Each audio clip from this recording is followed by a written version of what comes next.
নমস্কাৰ বন্ধুসকল সানৰাইজাৰ্ছ হায়দৰাবাদক হৰুৱাই Kolkata night riders ফাইনেললৈ প্ৰৱেশ হয় আজি প্ৰথমখন মেচ যেহেতু কোৱালিফায়াৰ প্ৰথমখন মেচ আছিল প্ৰথমখন মেচত সানৰাইজাৰ্ছ হায়দৰাবাদ আৰু কলকাতা নাইট ৰাইডাৰ্ছৰ মাজত মেচ আছিল আৰু সানৰাইজাৰ্ছ হায়দৰাবাদক হৰুৱাই কলকাতা নাইট ৰাইডাৰ্ছ ফাইনেললৈ প্ৰৱেশ কৰিছে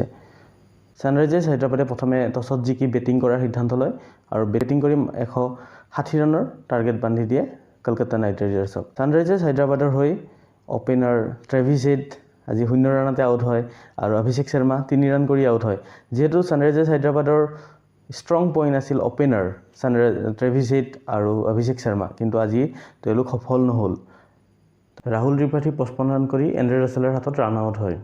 হেনৰিক ক্লাছনে 32 ৰান কৰে আৰু শেষত পেট কামিন্সে যুঁজাৰু এটা ইনিংছ খেলি 30 ৰান কৰি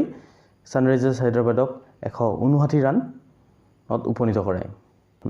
কলকাতা নাইট ৰাইডাৰ্ছৰ হৈ মিচেল ষ্টাৰ্কে খুব এটা সুন্দৰ বোলিং প্ৰদৰ্শন আগবঢ়ায় মিচেল ষ্টাৰ্কে 4 অভাৰত মাত্ৰ 34 ৰান দি 3টা উইকেট দখল কৰিবলৈ সক্ষম হয় য'ত ট্ৰেভিছ হেডৰ উইকেট আছে মিচেল ষ্টাৰ্কক লৈ বহুতে সমালোচনা কৰিছিল যে অষ্ট্ৰেলিয়াৰ হৈ তেওঁ এটা সুন্দৰ বোলিং প্ৰদৰ্শন আগবঢ়ায় কিন্তু যেতিয়া কলকাতা নাইট ৰাইডাৰ্ছৰ হৈ তেওঁ ইমান এটা সুন্দৰ বোলিং প্ৰদৰ্শন আগবঢ়া নাই কিন্তু যেতিয়া দৰকাৰ আছিল কলকাতা নাইট ৰাইডাৰ্ছক কোৱালিফায়াৰ 1 মেচখনত তেখেতে দেখুৱাই দিলে মিচেল ষ্টাৰ্কৰ সুন্দৰ বোলিং প্ৰদৰ্শনৰ বাবে মাত্ৰ 159 ৰানতে অল আউট হ'বলগীয়া হয় সানৰাইজাৰ্ছ হায়দৰাবাদ